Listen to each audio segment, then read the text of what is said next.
They have a 94% renewal rate on their subscription service, and that is a huge driver for their business. But these companies, due to their scale advantages, due to their platform advantages, due to the fact that they can offer e-commerce and in-store sales, I like them and they're an attractive business model. Yeah. All right, folks, welcome to Investing for Beginners podcast. Today, Brett and I are going to discuss Amazon, Costco, and Walmart. We're going to talk a little bit about how they compare, how they compete, and maybe what to look for in each company if you're interested in potentially investing in them. If you were not here last week, Brett joined us. He is from Chit Chat Stocks, and he's one of the co-hosts there with his buddy Ryan. And Brett will be joining us regularly on 2 shows a month, and I'm super excited to have him here. And if you do not already subscribe to his show, please go do so immediately following listening to this, or you can do it while you're listening as well. That's cool too. So with that, Brett, welcome to the show again, and let's talk about the big box retailers a little bit. Yeah, thank you for the kind words. Glad to be back and excited to talk about these ones. I think I remember reading it, and maybe I should have looked this up, but it was some random news article from a while ago, maybe a year ago. And it said if you just included the growth of Amazon, Costco, and Walmart in the United States, that accounted for all of the growth in retail sales. So you can, there's other companies out there that are gaining, but on a net basis, everyone else is flat. So these companies, due to their scale advantages, due to their platform advantages, due to the fact that they can offer e-commerce and in-store sales. Well, Amazon, maybe not so much on in-store sales, but they can offer all these things seamlessly, quickly, and at pretty good prices. People like them and they're attractive business models. Yeah, for sure. Yeah, for sure. That's a very interesting tidbit, by the way. Let's kind of dive in and go maybe alphabetically, and we can talk about Amazon first. So what are your thoughts on Amazon? Why are they such a beast, and what should people look out for? Good or bad? This one is definitely the most tricky to look at. Say I'm using FinChat, one of our friends here, to kind of look at their different segments. They're obviously the one that's the most tricky because they do have the cloud computing division and some other stuff under the hood that might be included in expenses for retail, but we're going to try to simplify it as much as possible. I think Costco and Walmart will be easier to look at, but for this one, we might have to do a little bit of math or a little bit of digging to find truly what their retail business is. And the way I did it, and just looking at the size here, you have with their different segments, they have the online stores revenue, which is essentially their first party revenue. So this is when they are essentially, they buy from suppliers and sell it to someone else.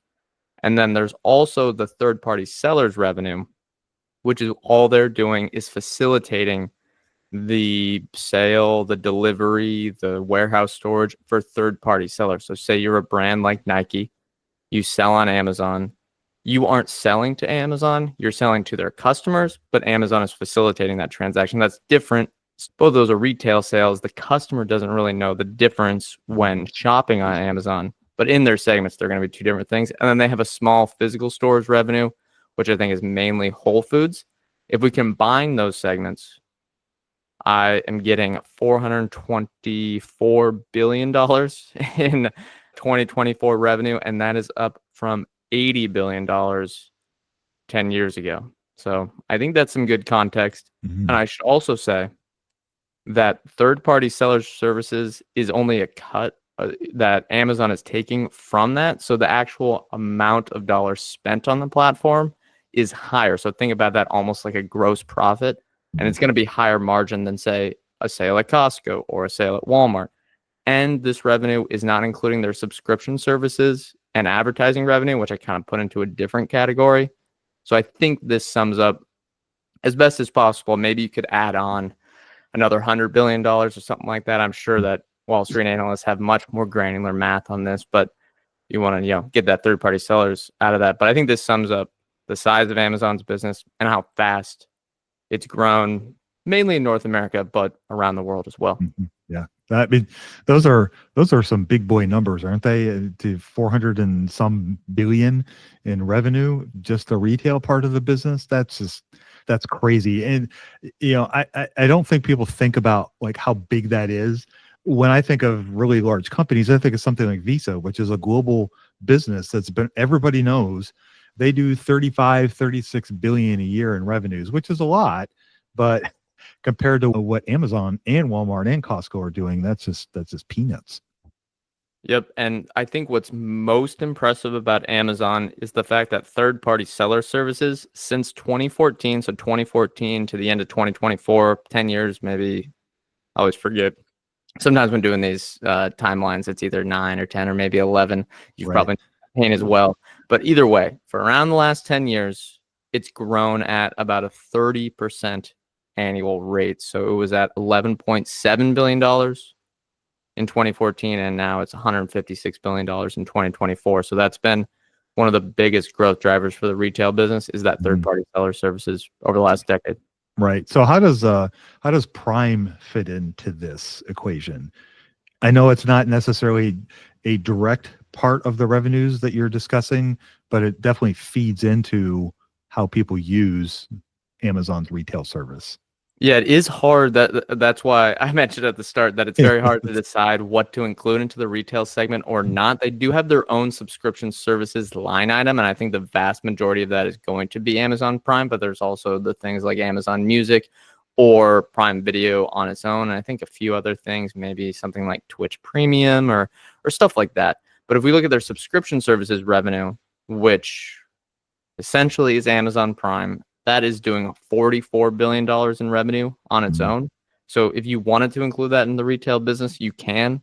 And I think it's a huge profit driver for them either way. Or, well, we can talk about this later. It allows them to maybe waste money or spend a lot of money on projects like Alexa and Project Kuiper. Right. Yeah, for sure. So how does AWS fit into all this equation? Yeah, well, if we look at them, and then I didn't know if we were going to do AWS or not in this episode, so I wanted to make sure we get the retail context when comparing to Walmart. But AWS, their revenue, 2024, let's just round it up to $108 billion. So quite large, not as big from a revenue standpoint as the retail business, but their profit margins are going to be much higher. I think we're at a profit margin of, let's see, well, at least over 30%. I think over 35%. We're almost at $40 billion in operating income from AWS in 2024. So maybe even approaching 40% operating margin, where North America and international operating income combined for the retail business, which again is including advertising and the subscriptions, those high margin parts of the business, that was under $30 billion in 2024. So AWS is actually a bigger contributor to the profits at this company. And that's why Amazon is worth whatever it is in the market compared to Walmart or Costco, which haven't breached that $1 trillion market cap barrier. Yeah. The thing that's interesting about Amazon to me is that it has such diverse businesses that all kind of feed into each other, except for the AWS part, which it does help. But they don't necessarily feed into each other, but it's the combined whole. It gets lumped in with Walmart and Costco, which, as we'll discuss, are not really tangentially related per se, because neither, at least to my knowledge, Costco doesn't have an AI division or a web service that they're offering in any sort of cloud, at least at this point. And so it's not really apples to apples, is it? No, it's not. And it makes the Costco story simpler, which if we're looking at the earnings ratios that Costco trades at versus Amazon, I think, and in general, a good rule of thumb for beginner investors is that Wall Street and big investors and investors in general like simplicity, certainty. They don't like complicated stories. And the fact that Costco's model is so simple, it doesn't have all these complicated moving parts like at Amazon, is why they're valued at such a premium multiple. Right. Yeah, for sure. So maybe let's talk a little bit about Costco, since we're kind of mentioning them in the same breath. Maybe you could tell us a little bit about what you know about Costco and maybe what kind of stands out to you. Yeah, let's see. They have the warehouse subscription model. I know that they want to drive as much revenue per warehouse as possible. And the way their business model works is they have a subscription service similar to Amazon Prime. So for anyone that shops at Costco, I'm sure plenty of listeners know about this, but there might not be, there could be some people internationally that don't have a Costco or don't, use one in general, even if they're in the United States. You pay for the annual membership, you get the Costco card, and that allows you to shop at the store. And they're going to have with bulk items. So essentially you're not going to get the 2-ounce item or even maybe a 12-ounce item on most products. It's going to be a large product, like it might be a jar of peanut butter that I'm trying to think of is 2 Not 12 pounds or a ounces. It's more kilogram. like 36 ounces is like huge. Yeah, exactly. And that's going to allow them to give the customers the lowest price per ounce or however it is. And the way I understand their business model to work and what I've read is that their rule is they essentially want to earn, I think it's either 12% or 14% gross margin. 14, yeah. On all their sales. And then they're going to pay their employees well. They're going to earn a thin margin. Essentially, they earn the margin of their membership revenue plus a little bit on top of that. But they want to maintain that really low 14% gross margin on the sales, or 14% essentially, like after getting out the cost of goods sold from their revenue. And that is even much lower than someone like Walmart. So with Costco applying that allows them for their members to provide the best value on a per item basis. And they're also very, let's say, the suppliers might not like Costco as much as even, I know people complain as Walmart suppliers, but I think Costco suppliers probably the most complaints out of anyone because they want to squeeze as much value out of the suppliers so they can pass on the cheapest price to their members. And that's why people come shopping there every day. That's why my wife and I go there once a month. It's part of our grocery routine. Is we have a membership, and as somebody newer to the whole Costco cult, if you will, it's a pretty amazing experience. I was doing some research for Andrew on the company recently, and they have a 94% renewal rate on their subscription service. And that is a huge driver for their business. And I haven't been able to find any verification, but I think I don't know this for a fact, so I can't say with certainty, but I'm pretty confident that that's higher than like Netflix. And so when you think about the popularity of what it is that they offer, and once people get into their ecosystem, it's rare that they leave. And to your point, the warehouses are huge.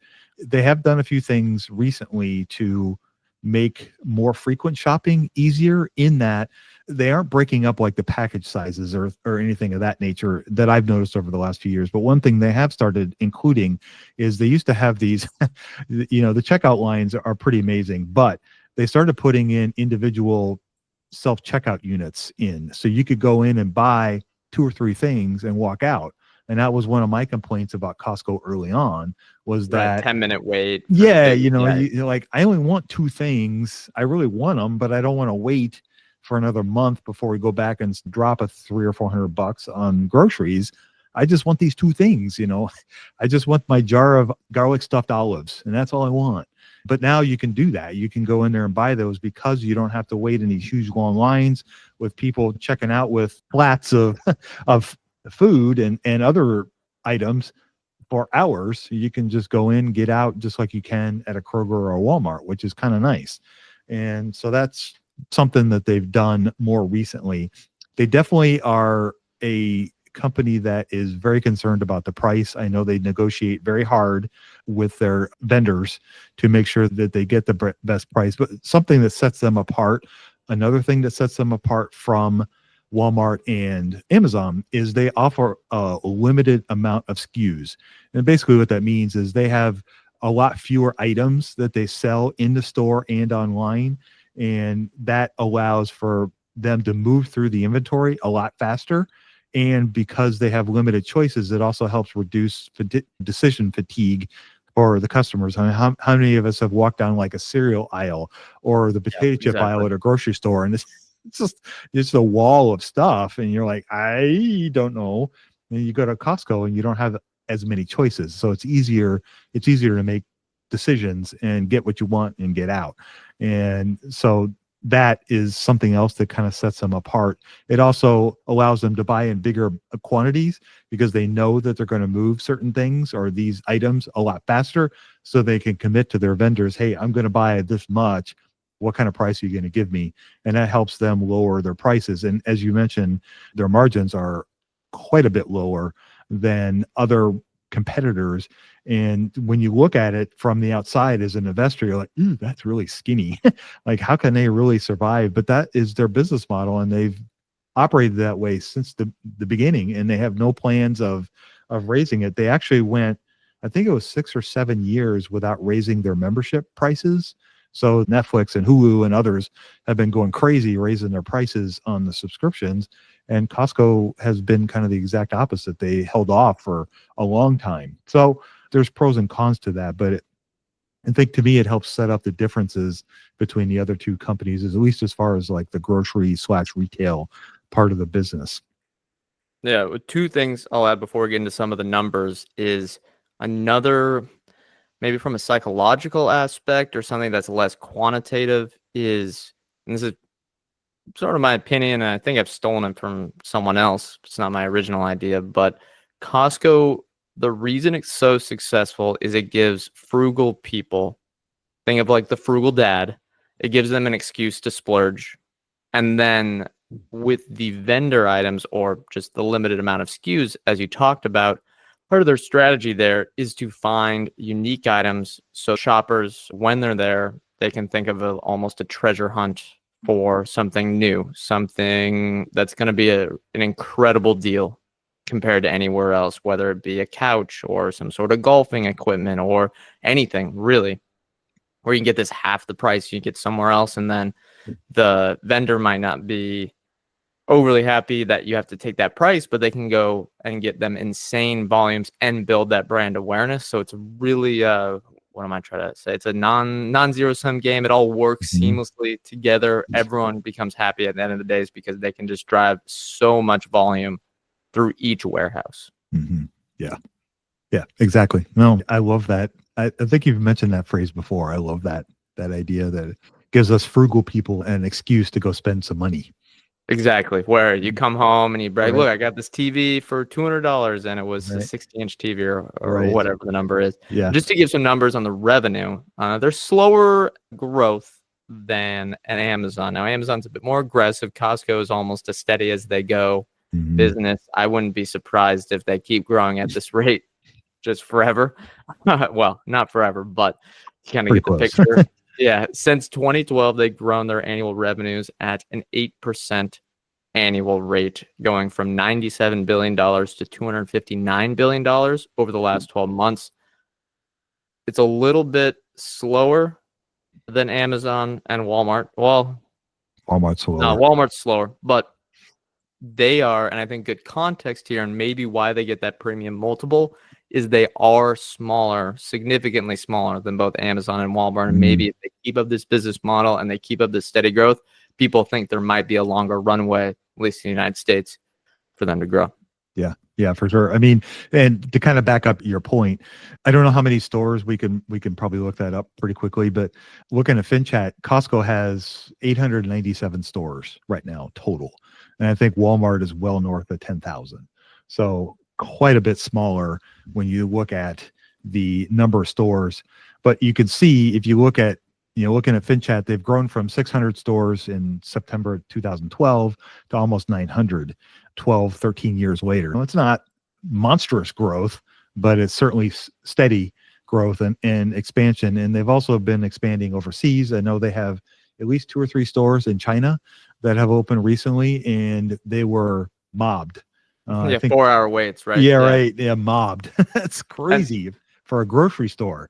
So, exactly. And this is where, and we can talk positively about Costco for a long time. The mhm, fact that their brand is so strong when they never advertise mhm, ever, because their concept is, why would I advertise when I can put that money into getting a cheaper price for our customers? That's mhm, the best advertisement. So you'll never see a Costco advertisement. Walmart mhm, and Amazon, you see advertisements across the board. So again, Costco's business model is a little different, and maybe we'll have a discussion question later about who is the biggest competitor, who's competing with who. Mm, Costco, when you look at them compared to Walmart and Amazon, is just a slightly different business. yeah, yeah, for sure, for sure. The last number I want to throw out there, just it's kind of mind-boggling. They do $294 million per store for their revenue. Yeah, it's a lot. That's a lot of money. As somebody who used to run a restaurant who did around 4 or 5 million a year, and I thought that was a lot. This is that's crazy. Those are Oh crazy yeah. numbers.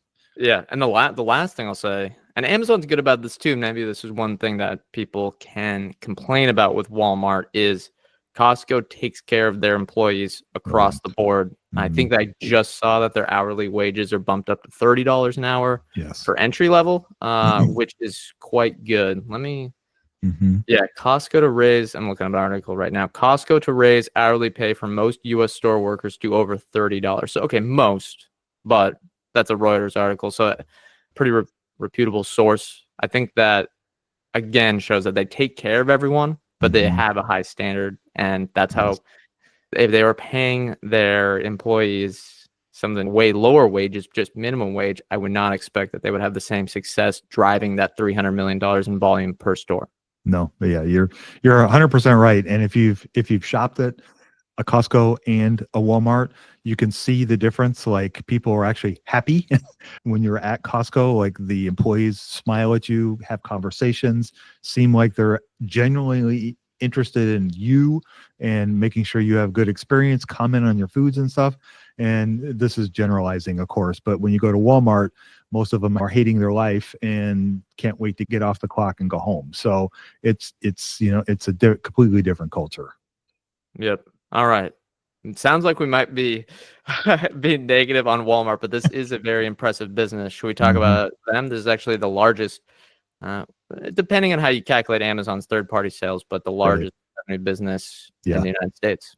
Yeah. Yeah. For Maybe the sure. world. So yeah, what January 2025, they're clocking in around 675 billion in revenues, and the majority of that is the United States, but they do have a Sam's Club, so which is a Costco like business, which does around 90 billion a year in revenues, which isn't horrible. And then they have an international part of their business, which does around 122 billion or so. Compared to Costco, they are far more internationally diverse. If you look at the business model, it's similar in that they offer very low prices for everything. So across the board, they have very low prices on TVs to jeans to peanut butter to, well, maybe not eggs, but meats and all the other groceries and stuff. When I think of Walmart, the vast majority of the business comes from grocery. And that's really something that they've really dominated in, particularly over the last few years. Pandemic was really one of the things that really kind of pushed them over the edge. Was I can't speak to where you were in Seattle, but where I was in Wisconsin, Walmart was one of the few places that was open and that you could actually go and like walk around, even though you had no interest in looking at basketballs. It just was way better than, staring at a wall of basketballs than going back to your apartment. So, Right. it was a refuge during that time. But Walmart also they have an online business as well that does attempt to compete with what Amazon is trying to do.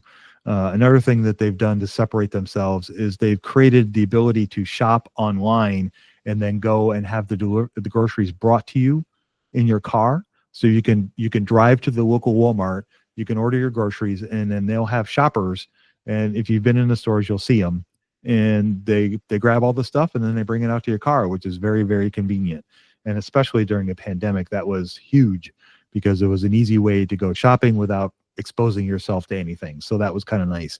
But they've also branched out and now are offering delivery similar to what Amazon is doing, but maybe not quite at the same scale at this point. And I know they do have some, video options as well, but honestly, it's not a service I use, so I'm not intimately knowledgeable about everything.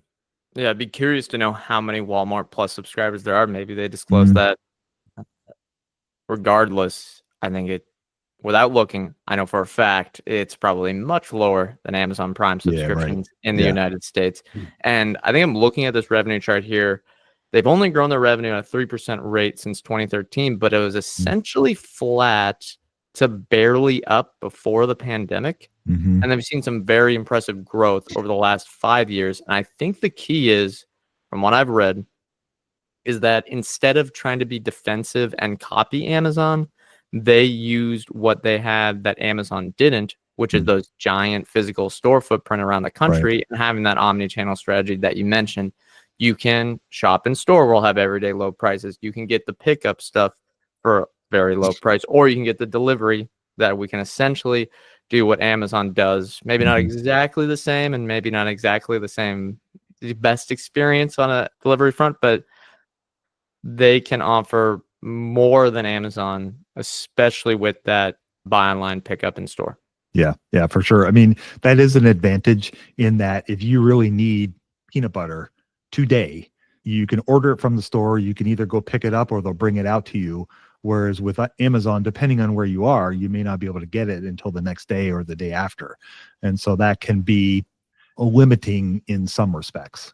Yep. And I think that is why, and again, Amazon doesn't give out the numbers, as any company does. They go, well, we think we're doing quite well with grocery. We have a lot of good stuff. Amazon has failed time and time again to make a big mark into grocery. I know Whole Foods does fine, but that's because they acquired the company.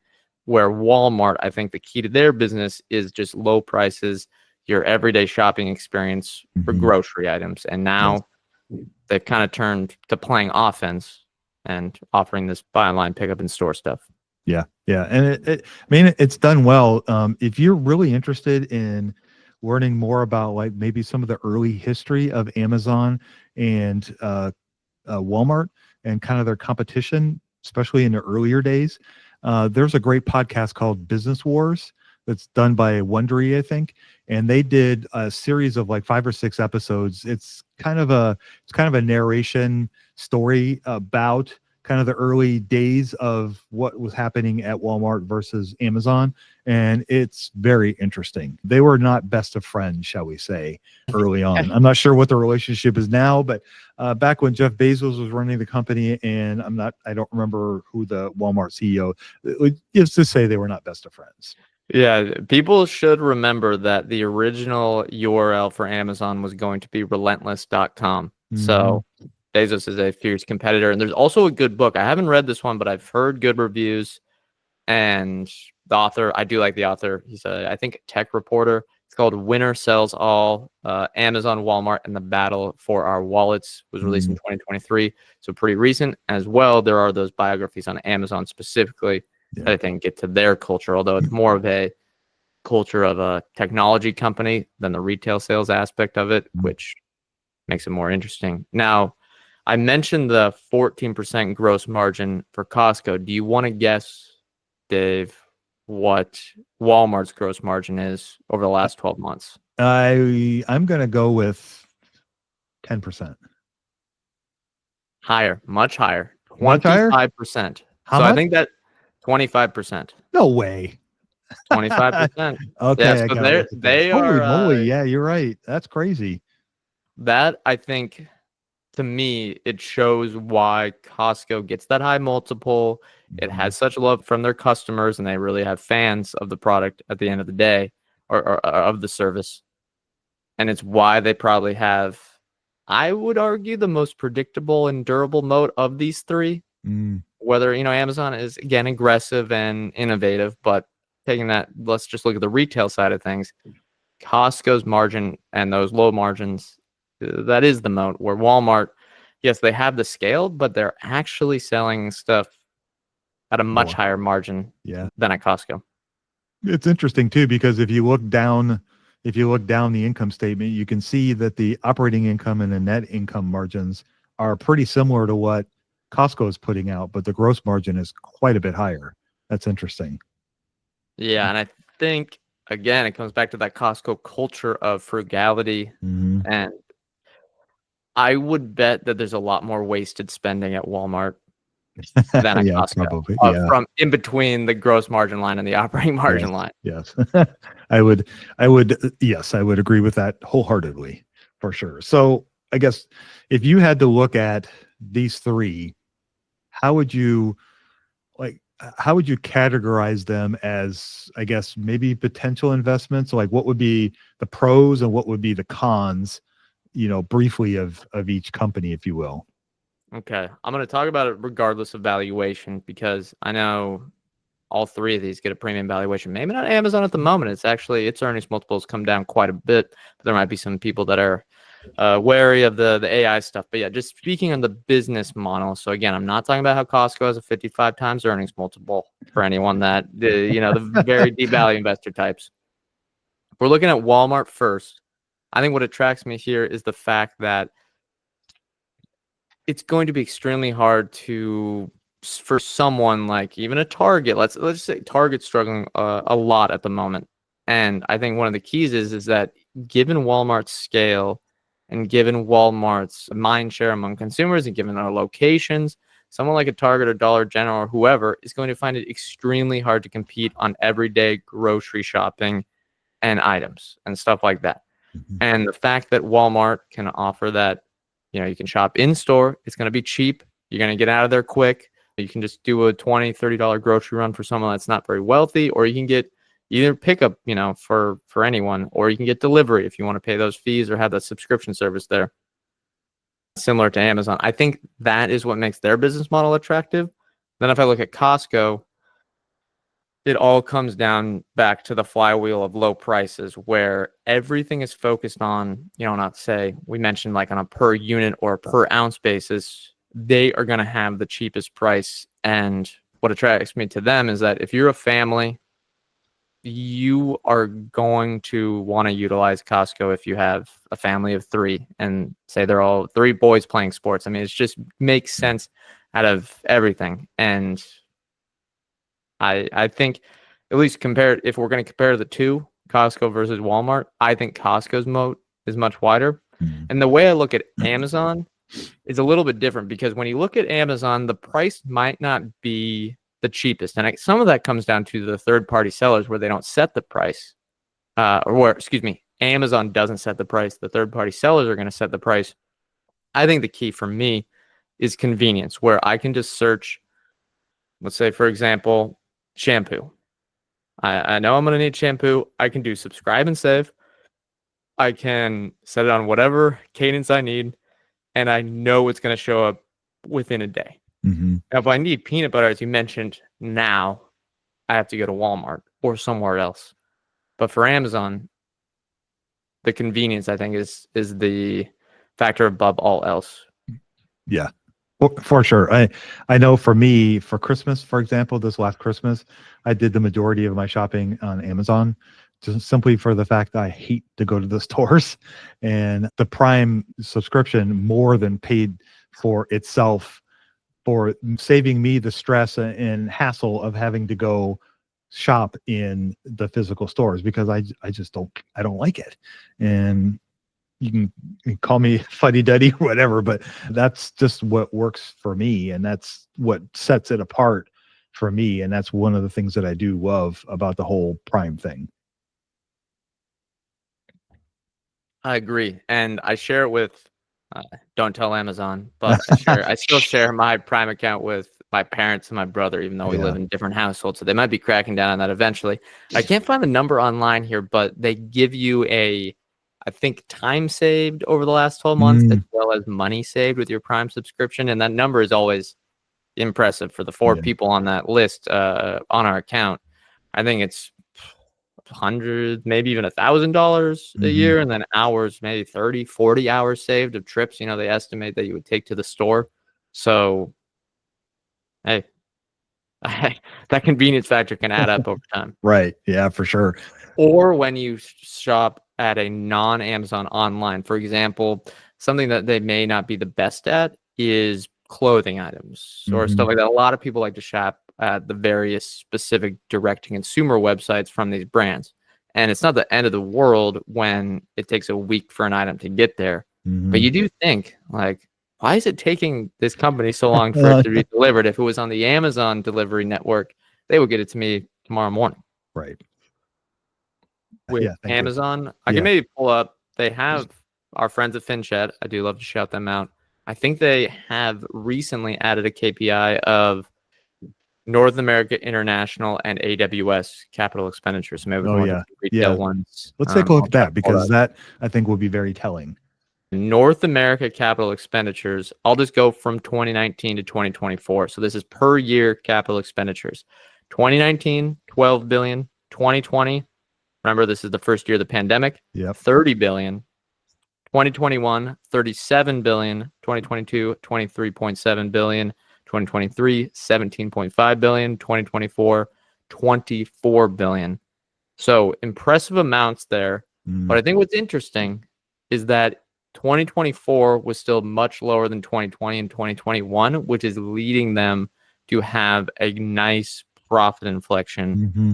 as they get operating leverage on all their infrastructure spending. Yeah, yeah, for sure. And I think that's one of the things that sets them apart is that they they do a good job of kind of looking into the future and are not afraid to spend money today for what they think will happen in the future because the your point about being able to get things so much quicker than competitors is in large part because of that money they spent a few years ago, and that would not be available to them to use if they hadn't spent that money.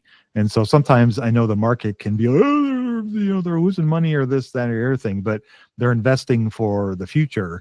And that to me is what sets them apart from other people, is they're thinking long term as opposed to trying to maximize, the profits for today kind of thing.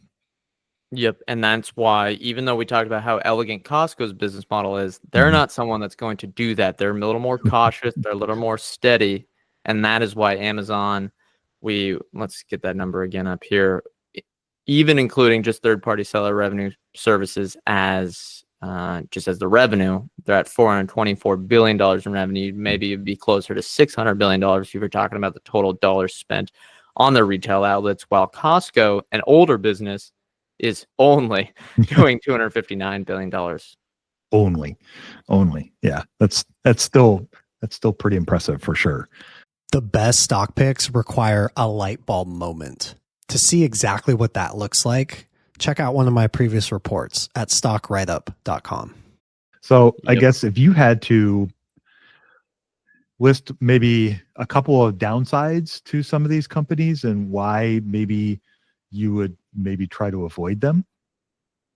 I think Amazon comes to mind first because and you can't fault them for doing what has worked for them for many years. It's the innovation mindset. It's the we're a technology company mindset. And it comes back to their founder, Bezos, who is a big science nerd, has the rocket company, and really saw Amazon as an innovative company and wanted them to make technological breakthroughs. But the downside to them is that they spend so much money on things like Alexa, Project Kuiper, these things like self-checkout stuff that weren't the one where you didn't even need the Mhm. cart kind of did Right. it for you. You didn't even Yep. need to check out. And there are things like that that have limited their profitability, and I think severely underrate the profit potential at this combination of online stores, physical stores, and third-party seller services, which I think could be way more profitable. And especially when you add in the subscription revenue and advertising, where you can also complain about, well, Prime Video, would anyone be canceling Amazon Prime if Prime Video didn't exist? Mm. None of the sports stuff can be interesting now and how that can keep people from churning. But again, there's a lot of spending there. And then the second downside on Amazon, I would say, is the fact that they might be, especially with their vendors, a little bit aggressive in taking Advantage. profits from them. Taking Yeah, advantage of the kind of the when they buy the stuff versus when they pay the vendors, kind of that gap. exactly, Yeah. exactly. Or forcing them to advertise. Mhm. I think compared to Walmart and especially compared to Costco, they have a much larger, even if like a bunch of this money is spent on these science projects, they have such a large gap between like their potential operating margin within this Mhm. business that I think it does open them up to some risks long term where you can get some unsatisfied vendors and they want to go somewhere else instead. Mhm. You haven't seen that yet, and the customer, drives all. And if the customers are there, the vendors are going to show up. But I think it would be a smarter long term move to treat everyone a little nicer as Costco tries to do. Yes, for sure. I would strongly agree with that. I guess what are your thoughts on Walmart and Costco then? I think Walmart, I just think I worry. I think the downsides of their business model is just low growth. Mm, There's some international potential here, but I worry that outside of grocery, they can get market share taken from them from Amazon consistently, which I think has happened for many, many years now. Now, Temu and those other ones might have had a short-term impact on Walmart, and we should be seeing that going away with these de minimis things getting canceled. But for Walmart, I just think growth is probably my main concern. mhm. What about you? Yeah, I 100% agree. I think that is probably the biggest, I guess, one of the biggest things that would hold me back from investing in them is that I don't see anything on the horizon. If you compare their business model to Costco's, to me, Costco has built up such a reputation and I mentioned this earlier, a cult following that it's just really easy for them to just keep that flywheel going. And like you said, there's really nothing to prevent them from growing at 10% a year from now until the next 30 years, until they maybe run out of stores they can expand to. But at such a much lower store volume or store amount compared to Walmart, they're not saturated yet. I know that their geographic, like how they place them, is different than Walmart, but the same token, they're not bumping against the wall in that respect. And Walmart, I feel like Ken is gonna bump into that. I know when I was in Brazil a few months ago, they had opened a Walmart in Sao Paulo, and I was talking to my future brother-in-law, and he was telling me that he's been there a few times, but he's also been to the United States ones. And he said it's nothing like the ones in the United States, and so I'm not convinced that that's going to translate well. It could, but it's way early innings, and it's one store in a city of 25 million people. So there's obviously lots of room to grow for Walmart in that respect. But the flip side of that is that we've seen Costco expand internationally, and it's 4-hour waits to get into the store, not even to go shopping, just to get into the store. And so that to me tells me that there's a lot more brand loyalty, there's a lot more enthusiasm for a Costco coming to town than a Walmart. And the low growth thing too is very concerning. Why would I take the risk of investing in Walmart when I could invest in a T-bill and get 4% return? Like where is I that? agree. I agree. I'm Where's that? looking here. Where's that growth going to come from? Yeah, the PE of Walmart, I think, now this is Google Finance, so do your own numbers. The PE is 36. Mhm. Quite high for a low growth business. Quite high. Yeah. Now, if someone is interested in international expansion in a country that they've had the most success in, you can actually invest in Walmart Mexico, Mhm. Walmex. It's its own company. I think it was spun off entirely by Walmart, and that's been quite a successful company. It's large, and it's a durable business, $47 billion. So maybe if anyone's interested in that, they could take a look. When I look at Costco, though, Dave, I'm struggling to answer this question. Mm. I don't know if there's any downside to this business model. I think maybe you could argue if e-commerce keeps taking steady amounts of share of total spending, they're the least advantaged of these three, and they Right. don't have the best e-commerce offering. Where if you're not going to the warehouse, Amazon's better. Right. But Yeah. that's the only thing that comes to mind. I don't think it's a huge concern. No, to me, it's not. I think the one downside to Costco could be that maybe they get a CEO that changes some of the culture, raises the price of the hot dog, goes more for higher margins than what they've traditionally run. That could be potentially an issue. I don't see that happening. I know as long as, I think it's Craig Jelinek, as long as he's still alive, he said he would literally, I will kill you if you raise the price of the hot dog and soda. So, I think that kind of establishes where they're really trying to go and whatnot. But I get, the only downside that I can see for Costco right now is, of course, the valuation, and that's always a complicated conversation. And maybe we could have that one day. But for today's purposes, to me, that's business model wise, and where I think they're going to go, and how they're going to continue to go. I don't see anything on the horizon that could present a problem. Yeah, just steady growth. Mm-hmm. You make a good point on the culture one. It is nice when culture is just so phenomenal, like at Costco, Right. and it really helps driving, they care about the right things, driving value for shareholders and taking care of all of their stakeholders at the same time. But I would argue, and they have more competitive advantages than just this, Yes. just their culture. But I would argue culture is a tough moat because you mentioned you can get one bad CEO in there, everything's ruined. Yeah. Just ask anybody that used to own Intel what that's, Yep. how that impacted the business then and today. So Exactly. former bag holder here myself, so I can speak to that directly. All right. Anything else you want to talk about? No, I think to me that pretty much covers kind of the pros and the cons of the businesses, the business models, what we like about them, what we don't like about them, and yeah, I think that sums it up nicely. What are your thoughts? I have one final question. Who gets to, excluding AWS, Mm. and maybe you can exclude some other stuff within there, but who gets to $1 trillion in revenue first? Amazon Ooh. retail or Walmart? Boy, that's a good question. I'm going to put my money on Amazon. I'm going to back that horse.